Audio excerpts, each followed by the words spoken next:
Fala, meu querido, você ligado no canal Calma Torcedor, muito obrigado pelo carinho da sua audiência. O mundo da bola segue movimentado e você acompanha todos os destaques aqui.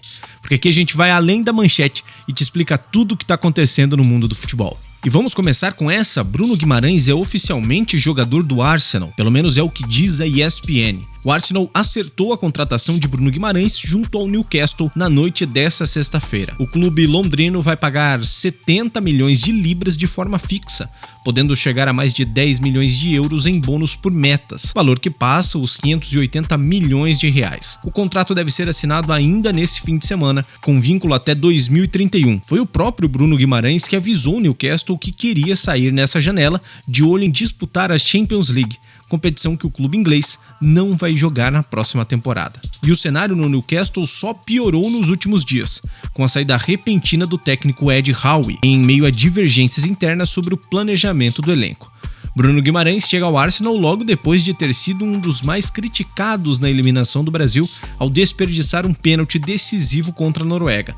Trocar de ares e voltar a disputar a Champions pode ser justamente o empurrão que faltava para reconstruir a moral dele. E se teve negócio fechado no campo, fora dele a notícia do dia é ainda mais pesada. A UEFA anuncia boicote histórico à FIFA.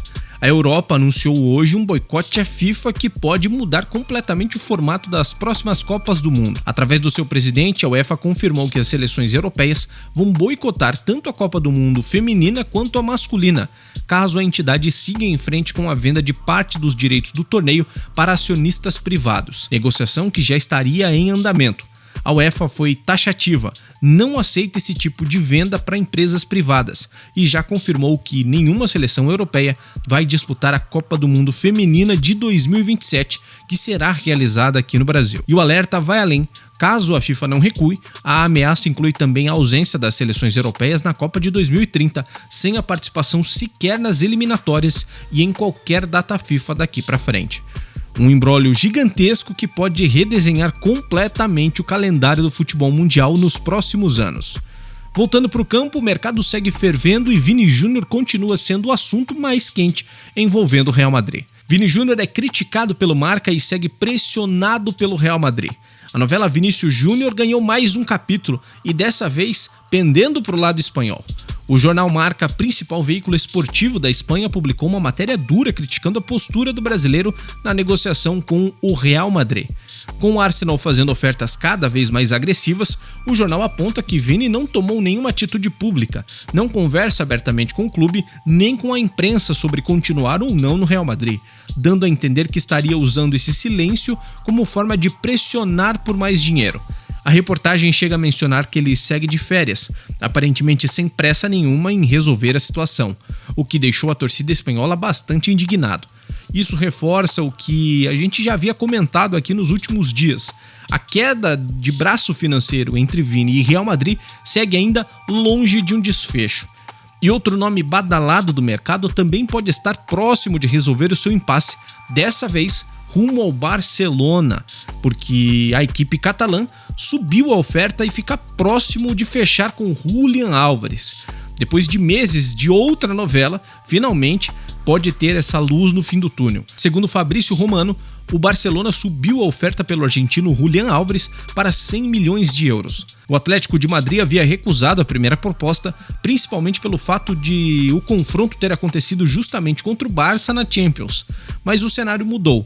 Segundo jornais espanhóis, o próprio Julián Álvares, ao retornar da Copa do Mundo, deixou claro ao Atlético que quer sair. E o jogador insatisfeito, somado a uma oferta desse tamanho, dificilmente segue sendo recusada. Resta agora aguardar o desfecho dessa negociação, que parece finalmente caminhar para se resolver. Agora falando do Campeonato Brasileiro, o STJD denuncia jogadores e presidente do Vitória. Depois da derrota do Vitória para o Palmeiras pela 21ª rodada do Brasileirão, o STJD abriu uma bateria de denúncias envolvendo os dois lados. Do time baiano, os zagueiros Kaká e Luan Cândido, que foram expulsos na mesma jogada, foram denunciados. Kaká pela entrada dura em cima de Arias e Luan Cândido por um gesto de roubo direcionado à arbitragem. O presidente do Vitória, Fábio Mota, também entrou na lista, denunciado por um pronunciamento de mais de 1 minuto após a partida, criticando duramente a arbitragem e chegando a impedir a entrevista coletiva dos próprios jogadores e do técnico. Do lado do Palmeiras, o meia Maurício também foi denunciado, acusado de jogada violenta. O Vitória reclama que ele acertou uma cotovelada no rosto de Kaká minutos antes das expulsões, corte que precisou de 5 pontos no queixo do zagueiro. O julgamento de todo esse pacote está marcado para a próxima terça-feira, às 10 da manhã. Voltando para o mercado europeu, mais um astro insatisfeito pode estar de saída rumo à Inglaterra. Rafael Leão pode ir para o Manchester United. O Manchester está preparando uma grande oferta pelo português Rafael Leão, mas por enquanto nada fechado. O Milan segue travando as negociações, querendo manter o jogador. O problema é que, segundo as informações, Leão também está insatisfeito e quer deixar o clube, o que torna a situação parecida com o que aconteceu recentemente entre Newcastle e o Isaac, que só se resolveu depois de uma briga que se arrastou até os últimos dias da janela, terminando com a saída do atacante para o Liverpool. Resta saber se o Manchester vai conseguir destravar essa negociação ainda nessa janela, ou se o imbróglio também vai se arrastar até o fim do mercado.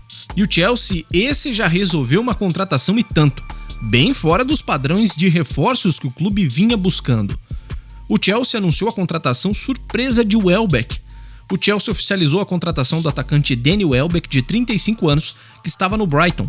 Ele assinou o contrato até 2028 e já se junta ao elenco na turnê de pré-temporada.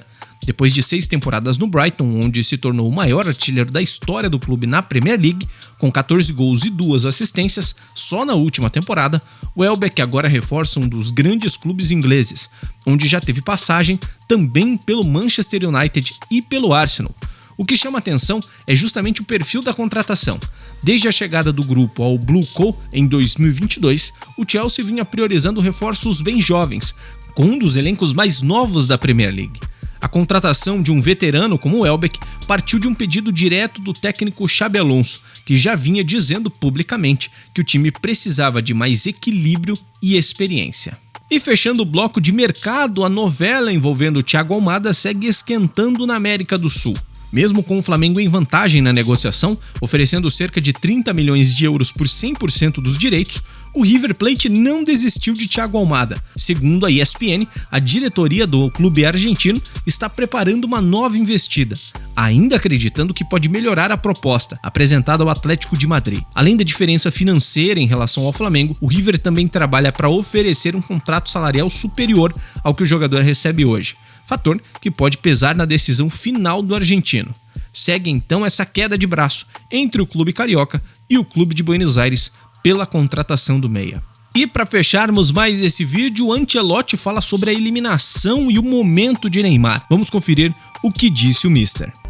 Porque em um momento de dificuldade eu acho que é o melhor quedar-te com tua família, pensar, a recuperar o pensamento. Però sì, io podia volver, ma preferi voltar a Canadá para ter a tranquilidade necessária para aceitar de maneira mais tranquila as críticas. Mas eu acho que perdimos a Copa do Mundo na pausa de hidratação contra a Noruega, porque até aí o equipo tinha o controle. Aí pode ser meu erro, pensava que o equipe perdeu o controle do jogo quando não estava perdendo o controle. E mudei um pouco a equipe e aí tivemos o problema com o gol de Haaland. Não, a única coisa que me incomodou é que Neymar podia treinar esse período e preparar-se melhor, e podia estar melhor o primeiro jogo e não o quarto jogo. E depois, a atitude do jogador foi perfeita, treinou muito bem, estava focalizado na recuperação, ajudou a equipe, ajudou o companheiro. Então eu acho que foi uma decisão correta levá-lo na lista. E aí, torcedor, a novela entre Vini Júnior e Real Madrid está perto do fim? Será que o Arsenal foi bem em contratar Bruno Guimarães, tão criticado pelas atuações na Copa do Mundo? E esse boicote da UEFA? Será que teremos em 2030 uma Copa do Mundo completamente diferente? Deixe a sua opinião nos comentários, eu farei questão de responder todo mundo. Aproveita, se inscreve no canal e deixa o seu like. Um abraço e até a próxima.